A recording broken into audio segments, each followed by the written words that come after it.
우리 한번 따라합시다. 회복의 연애를 누리자. 우리 옆에 분들하고 오늘 이렇게 고백합시다. 사랑하는 성도님, 오늘 결론 냅시다.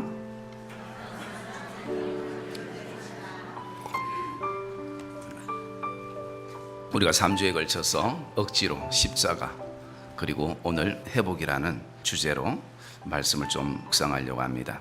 이사야서에 가장 많이 나오는 두 단어가 있다면 그것은 광야와 사막입니다.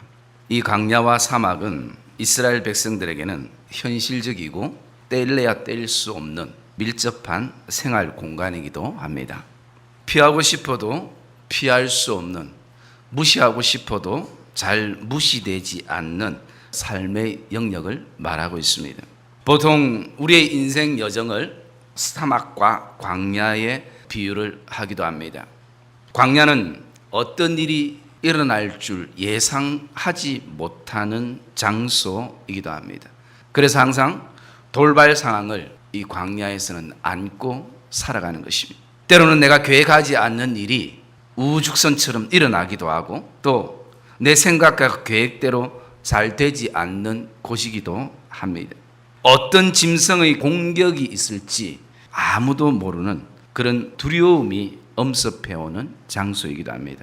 사막은 어떻습니까? 사막은 길이 보이지 않습니다. 끝없이 똑같은 모래길을 오늘도 가야 하는 것입니다. 때로는 목적도 잃어버리고 방향도 잃어버리고 소망과 희망이 보이지 않습니다. 늘 다람쥐 쳇바퀴 돌듯이 오늘 나를 많이 지치게 하는 곳이 사막과 같은 곳입니다. 그리고 그것은 때로는 내 삶을 전부 무미건조하게 만드는 그런 장소이기도 합니다. 하루 이틀이 아니고 몇 년을 하고 있어도 늘 그 자리고 늘 그 사람들이고 뭔가 신선함을 찾아보고 싶은데 교회나 가정이나 내 직장과 일터에서 신선함이란 전혀 없고 또 새로운 것은 전혀 없는, 어쩌면 변화라는 것은 전혀 없는 곳. 그래서 때로는 우리의 삶 속에 이름에도 불구하고 내가 이 길을 계속 가야 하나 하는 의문이 드는 장소이기도 합니다. 그러나 하나님은 오늘 이 백성들에게 무엇이 필요한지를 아시고 오늘도 무엇을 고민하고 있다라는 것을 하나님이 잘 알고 있음을 보여주는 말씀이 오늘 이사야 32장 15절에서 20절의 말씀입니다. 본문 오늘 18절에 보시면 내 백성에게 화평한 집과 안전한 거처와 조용히 쉴 곳이 필요하다는 것을 나는 잘 알고 있다라는 것입니다. 이것은 백성들에게 이 시대에 필요한 것은 하나님의 회복임을 말씀을 하고 있습니다. 여러분, 회복은 다른 말로 안식이라는 말로 바꿔 쓸 수 있습니다. 또 안식은 무엇을 의미합니까? 쉼을 말하고 있습니다. 우리의 생활과 삶도 어쩌면 늘 광야와 같은 사막과 같은 인생 여정길을 지금까지 걸어왔고 현재도 걸어가고 있고 또 앞으로도 그렇게 우리가 걸어가야 함을 우리는 인지하고 있습니다. 정도의 차이는 있겠지만 누구에게나 회복, 즉 하나님의 안식과 쉼이 필요한 시대에 우리는 살아가고 있습니다. 다른 사람은 둘째 치더라도 우리 스스로가 내가 지금 필요한 것은 회복이구나, 내가 지금 필요한 것은 하나님의 안식이구나, 하나님이 나에게 주시는 진정한 쉼이구나라는 그런 어떤 절박감들이 우리 안에는 다 있다라는 것입니다. 이 회복이라는 이 안식이라는 데는 두 가지의 개념이 있습니다. 첫째의 개념은요, 장소적 개념이 있습니다. 이것은 오늘 18절에 있던 집이라는 장소, 거처라는 장소, 쉬는 곳이라는 그런 장소, 어떤 공간에 내가 들어감으로 거기서 쉴 수 있다는 것입니다. 때로는 복잡하고 문제 많은 곳을 떠나서 조용히 내가 쉴 곳을 찾아 머물면 우리는 그 속에서 어느 정도 좀 쉼을 누리고 안식을 가질 수가 있습니다. 때로는 여러 가지 문제 많은 사람들로부터 내가 좀 이제 빠져나와서 나만의 어떤 시간을 가질 때 그 속에서 어느 정도의 회복을 우리는 경험할 수가 있습니다. 이것이 바로 장소적인 개념입니다. 그리고 둘째 개념은요, 상태적인 개념입니다. 아무리 내가 장소를 바꿔도 내 상태가 쉼을 얻지 못하면 의미가 없는 것입니다. 늘 새로운 곳을 찾고 또 새로운 사람들을 만나고 또 새로운 일들을 늘 바꾸어도 내 마음의 상태가 어떠한가에 따라서 장소를 초월해서 쉼을 얻게 되는 그런 어떤 상태적인 개념의 안식을 우리가 볼 수 있습니다. 그래서 오늘 본문에도 보면요, 집이 있어도 화평해야 되고, 거처가 있어도 안전해야 하고, 쉴 곳이 있어도 조용해야 한다는 것입니다. 그래서 하나님께서는 오늘도 이 이스라엘 백성들에게 무엇이 필요한지를 말씀해 주고 있습니다. 우리가 이 말씀을 묵상해 보면 우리의 삶 가운데 내가 어느 정도 정말 땀 흘리고 열심히 노력하면 장소는 만들 수가 있습니다. 그러나 저와 여러분들이 기억해야 될 것은 장소만으로는 영원한 회복이 되지 않더라는 것입니다. 오늘도 저와 여러분의 그 상태적인 이 회복을 하나님께서 이 예배 가운데 만져주시는 그런 은혜가 있기를 주님의 이름으로 축복합니다. 우리의 상태는요, 하나님만이 회복시킬 수 있다는 것이죠. 우리의 마음을 고치시고 사람을 고치는 것은 하나님만이 가능함을 말씀하고 있다는 것입니다. 그래서 이스라엘 백성들에게 하나님은 이 회복을 약속해 주고 있는 것입니다. 비록 광야와 사막 속에서도 너희들은 회복할 수 있다, 회복의 은혜들을 누릴 수 있다라고, 내가 그렇게 행할 것이라고 하나님께서 이사야를 통해서 약속하고 있다는 것입니다. 이사야 35장 1절과 2절을 보시면요, 오늘 새벽에 우리가 묵상했던 말씀인데 한번 읽어볼까요? 그 뒤에 이사야서 35장 1절과 2절 말씀 같이 읽읍시다. 시작.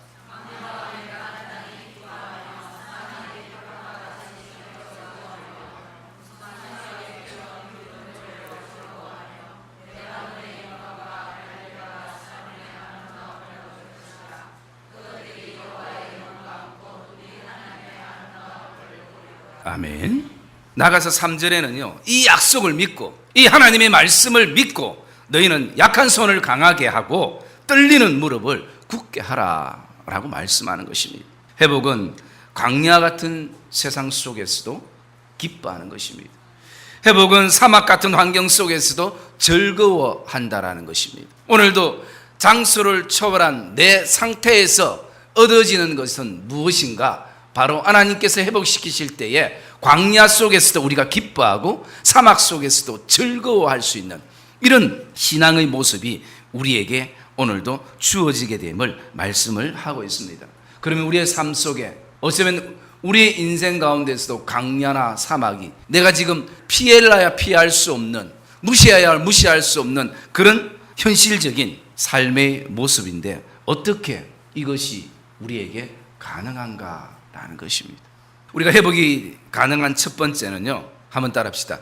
어떤 경우에도 하나님을 신뢰하는 것이다.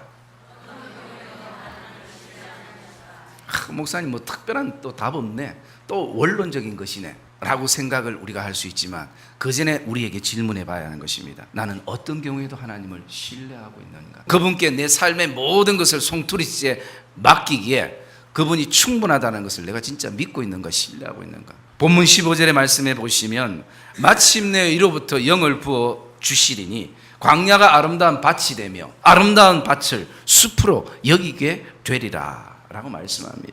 이 말씀은 하나님이 광야를 아름다운 밭으로, 기름진 동산으로, 물된 동산으로 하나님이 만들어 주실 것이며 그리고 숲으로 내가 만들어 주겠다는 약속이고, 믿음의 사람들은, 이스라엘 백성들은 이 약속이 하나님이 내게 주신 우리 가정과 우리의 삶과 그리고 내 자녀들에게 주신 내 기업과 일터에 주신 하나님의 약속인 것을 확신하며 나가는 것이 오늘도 저와 여러분에게는 필요한 것입니다. 그것은 무엇을 말합니까? 이것을 내가 이루는 것이 아니라 이것을 이루시는 분이 하나님이시라는 그 신뢰, 이것이 오늘 저와 여러분들에게 오늘도 믿음으로 반응되어지기를 주님의 이름으로 축복합니다. 우리는 여기서 이제 더 이상 고민하지 말고 내 인생의 결론을 내려야 하는 것이, 우리 가정의 결론을 내려야 하는 것입니다. 이제 우리의 결론은 오직 진리고 오직 예수 그리스도가 결론이 되고 복음이 결론이 되어야 되는 것이, 머리로 내려지는 결론이 아니라 저와 여러분의 그 뜨거운 가슴으로, 저와 여러분의 그 가슴 중심에 저와 여러분들이 이 믿음의 결론이 내려지시는 복된 이 예배가 되시기를 주님의 이름으로 축복합니다. 그리고 두 번째 회복이 가능한 이유는요, 한번 따라합시다. 하나님이 주신 은혜를 누리기 때문이다. 오늘 보면 15절에 여기게 되리라 라는 말씀은 우리에게 누려라 라는 말씀인 것입니다. 광야가 아름다운 밭이 되고 아름다운 밭이 숲이 될 것으로 너희가 여기게 되리라 라는 말씀은 지금 내가 현실에 광야에 서 있지만, 사막에 서 있지만, 이 광야가, 이 사막이 하나님의 은혜 가운데에 아름다운 밭이 되고 숲이 되어질 것으로 우리가 하나님이 우리에게 주신 은혜를 누리라는 것입니다. 하나님이 광야에서도 사막에서도 반드시 주시는 은혜가 있다는 것을 말씀하고 있습니다. 여러분, 우리 눈에 보이지 않지만 오늘도 하나님은 이 밤새 새벽에 내리는 그 새벽 이슬 같은 은혜를 오늘도 저와 여러분의 삶에 부어주시는 것을 확신하기를 주의 이름으로 축복합니다. 많은 은혜를 우리에게 받는 것이 필요합니다. 그러나 한 가지 받은 은혜라도 내가 우리의 삶에 세상 속에서 하나님이 내게 주신 그 은혜 하나 붙잡고 그것을 누리는 삶을 우리가 살게 되어질 때에 또 다른 은혜가 우리에게 파생되어지고 찾아온다는 것을 확신하기를 주님의 이름으로 축복합니다. 내가 생각하는 것만이 은혜가 아닌 것입니다. 하나님의 은혜는 내 생각 이상인 것입니다. 자녀는 아버지의 모든 것을 누리는 것이 마땅한 것입니다. 오늘날 우리의 신앙은 받은 은혜가 작은 것이 문제가 되어서 내가 제대로 이 땅에서 세상에 영향력 있는 사람으로 살지 못하는 것이 아니라 하나님이 내게 주신 은혜들이 있는데 그 은혜들을 우리가 누리지 못한다는 것이. 그래서 오늘도 우리가 더 큰 은혜를 받아야만이 이길 것처럼 그렇게 느끼게 되는 것입니다. 여러분, 사단의 거짓 메시지에 속지 않기를 주의 이름으로 축복합니다. 하나님이 우리에게 주신 구원의 은혜 이 한 가지만 해도 세상을 살아가기에는 충분한 것을 확신하기를 주의 이름으로 축복합니다. 무엇이 우리에게 더 필요한 것입니까? 무엇이 우리에게 더 부족한 것입니까? 하나님이 우리에게 구원의 은혜를 주셨는데, 하나님이 우리에게 구원의 노래를 주셨는데 우리가 오늘도 더 어떤 은혜가 우리에게 필요한 것입니까? 그러므로 저와 여러분의 삶 안에 오늘 우리는 선포해야 됩니다. 나는 하나님의 은혜를 누릴 자격이 있다라는 것입니다. 오늘 그 자격증을 내 스스로가 취득한 것이 아니라 예수 그리스도를 통하여 얻은 것임을 확신하기를 주의 이름으로 축복합니다. 우리 성도님들 가운데도 운전면허증은 있지만 지금 운전면허를 따놓고 10년이 되어도 운전 못하는 성도들이 간혹 있을 것입니다. 그분들은 그렇게 얘기합니다. 차가 없었어. 그러나 사실 이분들을 처음 보면요, 처음부터 운전면허증은 필요해서 땄긴 땄지만 사고에 대한 두려움이 컸기 때문에 내가 운전할 수 있을까라는 그런 어떤 연약한 마음 때문입니다. 저도 대학교 1학년 때 운전면허를 땄으니까 지금 한 운전을 26년, 7년째 정도 되는데요. 물론 하나님의 은혜 가운데 제가 직접 사고 내본 적은 한 번도 없습니다. 물론 정연의 엄마 차 옆에 타고 가다가 죽을 뻔한 적은 있어도, 그런데요, 그 사람들은 운전 잘하는 사람들은 절대 사고가 안 난다고 생각합니다. 내가 운전을 못할 때는. 아니에요. 운전은 잘하는 사람만큼 또 잘하는 만큼 위험이 따르고 또 정도의 차이는 있을지만 못하는 분들도 확률은 더 크겠지만 위험이 항상 따른다는 것입니다. 그런데 그 면허증을 갖고도 운전을 하지 못하는 그 첫 번째 이유는 뭐냐면 그런 두려움들이라는 것입니다. 면허증이 있어도 누리지 못하는 것이. 오늘 저와 여러분들에게 하나님께서 그리스도인이라는 누구도 깨트릴 수 없는 어떤 위험 속에서도 건져주시는 그런 하나님께서 우리에게 면허증을 주신 것을 믿으시기를 주의 이름으로 축복합니다. 이 그리스도인이라는 이 면허증이 있기에 우리는 두려워 말고 인생을 운전하며 나가야 되는 것입니다. 사막을 만나도 광야를 만나도 그 속에서 길을 내시고 강을 내시는 그 살아계신 하나님에 대한 확신을 가지고 저와 여러분들이 나가야 될 줄 믿습니다. 그래서 오늘도 우리가 하나님 은혜 많이 주십시오라도 그 기도도 우리에게 필요하지만 하나님 나에게 주신 이 한 가지 은혜를 내 삶에서 가정과 일터와 직장에서 누리는 자로 살게 하시옵소서. 오늘 누리가 굉장히 많이 나오네요. 이 누리는 김강현 집사님 아들 이름이 누리인데 그 누리는 잘 누리고 있는지 잘 보이다가 오늘 안 보이는 것 같은 유하시네. 사랑하는 믿음의 성도님들, 하나님이 우리에게 주신 한 가지 은혜라도 족하며 저와 여러분의 삶에 마음껏 누릴 때 그 속에서 놀랍게 파생되어지는 하나님의 그 놀라운 은혜들을 저와 여러분들이 마음껏 누리는 복된 삶이 되시기를 주님의 이름으로 축복합니다. 하나님이 오늘도 우리의 화평한 집이 되어주시고 하나님이 우리의 인생의 안전한 거처가 되어주시고 하나님이 저와 여러분의 삶의 조용한 집이 오늘도 되어주셨어. 하나님이 우리에게 쉴 곳이 되어주신다는 그 하나님이 이 약속들, 이것은 변함없는 것입니다. 나아가 회복은 하나님의 영광을 보며 하나님의 아름다움을 노래하는 것입니다. 미개한 피조물인 우리 자신들이 창조주 하나님의 영광을 본다는 자체가 여러분 기적인 것입니다. 우리가 어떻게 하나님의 영광을 보겠습니까? 예수 그리스도의 그 은혜로 하나님의 영광을 보고 하나님의 임재 앞에 설 수 있다는 것. 연약하고 추악한 우리의 그 입술로 하나님의 아름다움을 노래한다는 것이 얼마나 우리가 이 땅에서 누리는 큰 특권인지 모른다는 것입니다. 그러므로 오늘도 우리는 광야 속에서도 사막 속에서도 하나님께서 아름다운 숲과 밭으로 만들 것에 대한 믿음의 확신을 가지고 하나님의 은혜를 누리며 우리의 약한 손을 강하게 하고 그리고 떨리는 무릎을 굳게 할 필요가 저와 여러분의 삶에 있는 것을 확신하기를 주의 이름으로 축복합니다.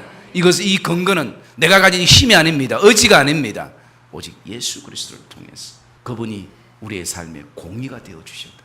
사막 가운데, 광야 가운데. 오늘도 광야와 사막만 저와 여러분들이 묵상하면 우리 늘 두렵고 늘 또 넘어지고 또 깨어지는 것입니다. 여러분 이것을 언제까지 되풀이할 마음을 가지고 있습니까? 좀 교회에서 은혜 좀 받으면 좀 힘을 얻어 나가는데 또 사막에 서면 광야에 서면 또 폐장병처럼 그렇게 흐느적거리는 그것은 뭐냐면 내가 아직 내 인생에 결론이 안 났기 때문인 것입니다. 내 인생에 결정이 안 됐기 때문인 것입니다. 사랑하는 믿음의 성도님들, 오늘도 저와 여러분의 삶에 광야와 사막만 묵상할 것이 아니라 무엇보다도 그 광야와 사막에서 우리를 보살피시고 우리를 지키시고 도우시는 내 인생을 새롭게 하시는 예수 그리스도를 통해서 새로운 인생 그 터닝 포인트를 만들어 주시는 그 하나님을 묵상하는 복된 믿음의 성도들이 되시기를 주님의 이름으로 축복합니다. 때로는 광야와 그 사막 속에서 내 인생의 여정의 두려움을 가지고 외로움과 고독함과 길이 보이지 않는 답답함과 광야와 사막 때문에 모든 것이 무너져 버린 것처럼 느껴지는 내 신앙이 된다 할지라도 다시 한번 이 예배를 통해서 여전히 하나님은 나를 바라보고 계시는 것을 확신하고 힘을 얻는 복된 예배가 되시기를 주님의 이름으로 축복합니다. 이제는 우리는 내가 어디에 서 있는가 보다 누가 나와 함께 하는가에 대해서 더 깊은 묵상을 가지시고 저와 여러분들이 광야와 사막은 이제 그만 묵상하시고 광야에 길을 내시고 정말 사막에 강을 내시는 그분을 묵상함이 저와 여러분의 인생의 즐거움이 되어야 할 것입니다. 비록 억지로 십자가를 지고 가는 순간에도 하나님은 나를 붙드시고 회복시키시는 분임을 저와 여러분들은 기억해야 하는 것입니다. 십자가를 져야 한다는 무게감과 그 압박감 속에서도 그 십자가의 은혜가 나를 반드시 다시 회복시킴에 대한 믿음의 확신을 가지고 나가시기를 주의 이름으로 축복합니다. 오늘 15절은 이렇게 시작합니다. 마침내 라는 단어로 시작하고 20절 마지막에는 너희는 복이 있으리다 라고 그렇게 말하고 있습니다. 여러분 마침내라는 것은 끝내는 라는 뜻입니다. 결론적으로는 결과적으로는 과정이 어떻든 과정이 사막에서 잠시 길을 헤매든 또 물이 없어서 고통을 당하든 어떤 과정 속에 내가 걷는다 할지라도 마침내 결국은 끝내는 결론은 바로 하나님의 백성들이 복을 받으리라. 여러분 저와 여러분의 삶 결론을 보고 살아가는 인생이 되기를 주의 이름으로 축복합니다. 결국은 우리가 세상을 이긴다는 것입니다. 주님이 이기셨기 때문에 세상은 우리의 다스림을 받게 되는 것입니다. 다스려야 될 세상을 하나님처럼 자꾸 섬기려니까 자꾸 문제가 생기고 고통이 생기는 것입니다. 오늘 새벽에 제가 묵상하면서 그 말씀을 드렸습니다. 우리가 왜 고통스러워하고 힘들어하고 왜 아파하고 왜 오늘도 우리가 고민하는가? 그것은요 우리가 하나님의 자녀가 되고 난 다음부터 우리는 이 땅을 살아가지만 세상적 가치가 아니라 하나님 나라의 가치로 이 땅을 살아가다 보니까 맞지 않는 것이에요. 여러분 세상과 코드가 너무 잘 맞는 것은 다시 한번 생각해 봐야 되는 것입니다. 세상의 가치관과 세상 사람들의 생각과 내가 너무 일치한다. 그것은 다시 한번 생각해 봐야 되는 것입니다. 그러나 세상의 사람들의 생각과 가치관과 하나님 나라의 가치와 생각이 너무 코드가 맞지 않으니까 내 안에 오늘도 그런 어떤 갈등과 고민과 그리고 여러 가지 생각들을 가지게 되는 것입니다. 여러분 우리가 비록 세상을 살지만 믿음의 사람들은 그리스도인들은 하나님 나라의 코드와 가치관으로 이 땅을 살아야 될 줄 믿습니다. 그것이 우리의 삶이 되고 그 속에서 그 결단 속에서 그 결론 속에서 하나님이 우리에게 주신 그리스도의 야성을 회복하는 것입니다. 그래서 세상 사람들은 말하는 것입니다. 다른 것으로 말하는 것이 아니라 세상이 감당치 못할 믿음의 사람들이라는 것. 세상이 감당치 못할 사람들은 믿음의 사람들이라는 것입니다. 그들을 불에 넣고 그들을 이렇게 죽이고 그들을 어떤 방법으로 사단이 괴롭히게 한다 할지라도 그들 안에 믿음을 끊을 수 없는, 믿음을 꺾을 수 없는, 그리스도의 사랑에서 끊을 수 없는 그런 믿음의 사람이 바로 저와 여러분인 것을 기억하시기를 주님의 이름으로 축복합니다. 사랑의 믿음의 성도님들, 오늘 반드시 결론 내려지는 이 예배가 되시기를 주의 이름으로 축복합니다. 회복은 세상 속에서도 광야와 사막 속에서도 하나님을 오직 신뢰하고 하나님이 그 내게 주신 한 가지 은혜라도 우리가 누리면서 믿음의 삶을 살아갈 때 우리 안에 다시 한번 환경에서 오는 즐거움과 기쁨이 아니라 우리 안에 그 내 상태에서부터 하나님의 회복의 은혜를 경험하고 정말 누구도 끊을 수 없는 그 즐거움과 또 기쁨이 우리의 삶을 더욱더 행복하게 하는 것입니다. 그래서 우리가 조금 전에 찬양했던 그 찬양이 어딥니까? 평화 평화라다 하늘 위에서 내려오네 그 사랑의 물결이 영원토록 내 영혼을 덮어소서, 내 가정을 덮어소서, 내 교회를 덮어소서, 내 자녀를 덮어소서. 땅 위에 우리는 험한 길 어쩔 수 없이 가야 되고 광야와 사막을 만날 때 참된 평화가 있으면 기쁨과 즐거움이 갈 수 있는 것입니다. 하나님이 우리에게 오늘도 내가 너의 인생에 화평한 집이 되어주고 안전한 거처가 되어주고 조용히 쉴 곳이 되어주겠다. 사랑하는 아들아 사랑하는 딸아 나만 신뢰하고 나만 믿고 따라와라, 나만 믿고 따라오라라고 말씀하고 있다는 것입니다. 오늘도 하나님께서 우리에게 주신 그 구원의 은혜 속에서 구원의 기쁨과 감사가 회복되는 예배가 되고 주님 특별히 오늘도 내 안에 여러 가지 마음에 정리되지 않는 삶의 영역들이 다시 한번 하나님 안에서 정리되는 이 예배가 될 수 있도록 우리 하나님 앞에 오늘 말씀을 붙들고 또 드렸던 우리 찬양을 붙들고 한번 동성을 한번 기도하도록 하겠습니다.